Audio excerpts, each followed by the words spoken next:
Bom, vamos falar agora sobre educação. Queria entender o que vocês acham sobre a volta às aulas obrigatórias em São Paulo a partir da próxima segunda-feira.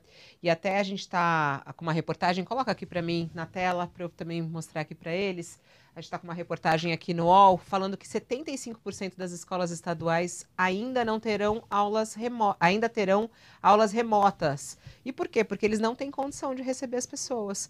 Apesar do governo anunciar a presença obrigatória a partir de segunda-feira, isso ser defendido por alguns educadores, as escolas estaduais não poderão abrir suas portas para os estudantes. Esses dados foram coletados pelo UOL, enviados pela Secretaria Estadual de Educação. Apenas 1.251 instituições das 5.130 conseguem receber todos os estudantes ao mesmo tempo e cumprir o distanciamento de 1 metro. As escolas que não têm espaço suficiente para receber todos os alunos vão continuar fazendo rodízio. Isso é curioso, né? Porque o governador anuncia, não, vai voltar. Mas a gente está quase 2 anos de pandemia, não conseguiram se preparar para receber os estudantes, Sakamoto? Exatamente isso, Fabiola. Na verdade, o que a pandemia fez foi só reforçar e ampliar o extremo abismo, o gigantesco abismo que existe entre a educação pública e boa parte da educação, uma parte da educação particular no Brasil.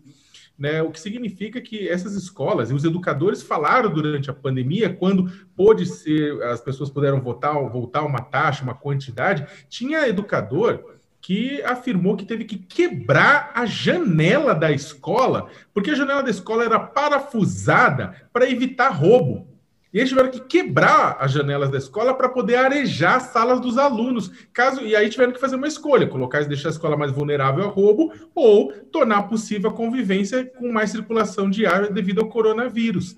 Infelizmente, o que a gente está vendo é o seguinte: você tem uma massa de pessoas que não tiveram educação remota, porque não tinham acesso à internet, que não tinham computadores, tablets ou celulares, que não conseguiram fazer aula remota, que vão ter 2 anos de atraso. Alguns dos educadores, pedagogos, dizem que esses 2 anos de atraso, dada o momento de vida da criança e do adolescente, pode levar até 11 anos para ser recuperado, né, na educação formal.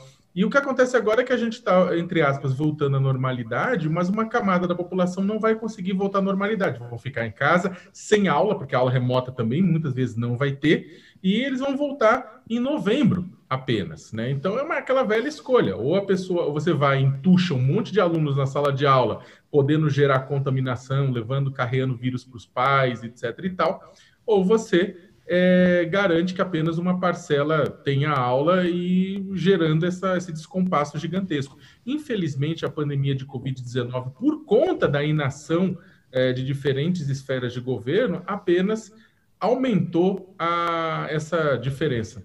Uhum.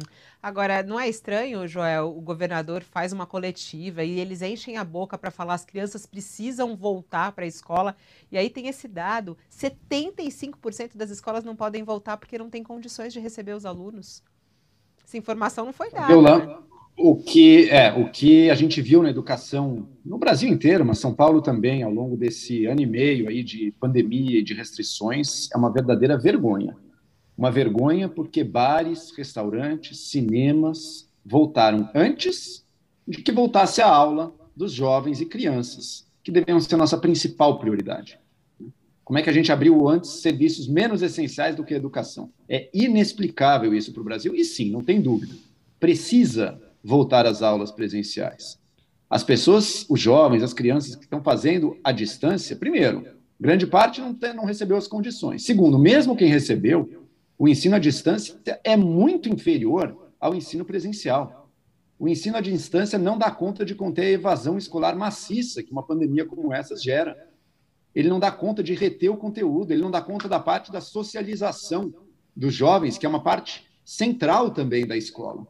Então, já devia ter voltado há muito tempo, já deviam ter, inclusive, com mais esforços, sim, de adaptar as condições nas escolas, mas sem ilusões, gente. Sabe qual é a condição que não conseguem? É o espaço de 1 metro entre as carteiras. Daqui a menos de 1 mês, em novembro, vai acabar essa exigência, vai voltar. Por que não volta já agora? Já não vai mais ter essa exigência mesmo? É só para inglês ver isso? Os professores estão todos vacinados, deveriam ser os primeiros a querer a educação acontecendo, foram colocados corretamente, foi correto colocá-los como prioridade, mas e a contrapartida? E a volta das aulas? A gente não viu em muitos lugares até agora. Então, realmente, essa defasagem vai ficar. Tem um cálculo aí que demoraria 11 anos para você recuperar os danos educacionais aí de diversos jovens e crianças. Alguém realmente acredita que vão correr atrás disso? A gente vai ficar com esse custo para gerações futuras. Foi gravíssimo o que aconteceu na educação, e quem ainda trata com a leveza de dizer, não volta agora não, deixa para depois, deixa quando a pandemia for erradicada. Isso nunca vai acontecer. A aula precisa voltar já. O problema, você falou dos professores vacinados, né? O problema são as crianças que não estão vacinadas, né?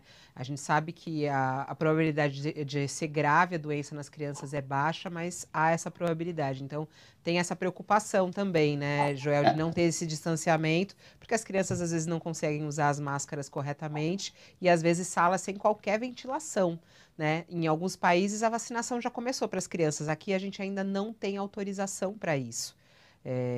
Não temos nem perspectiva de começar a vacinar crianças. Se a gente for esperar isso acontecer, a gente vai estar muito, muito longe. Isso se você também não tiver o presidente da República e o ministro da Saúde fazendo bobagem de novo, que nem fizeram com os adolescentes, né? Aí começa a vacinação de criança e ele chega e fala, pois é. Correndo. Solta uma fake news e aí volta tudo de novo. Na verdade é isso, né? A vacinação dos adolescentes, ela só está acontecendo por vontade dos estados e dos municípios, né? E com o aval do Supremo, porque o Ministério da Saúde falou para parar. Falou para a mãe dar a primeira dose, para a mãe que deu a primeira dose, falou não dê a segunda. Um absurdo, criminoso.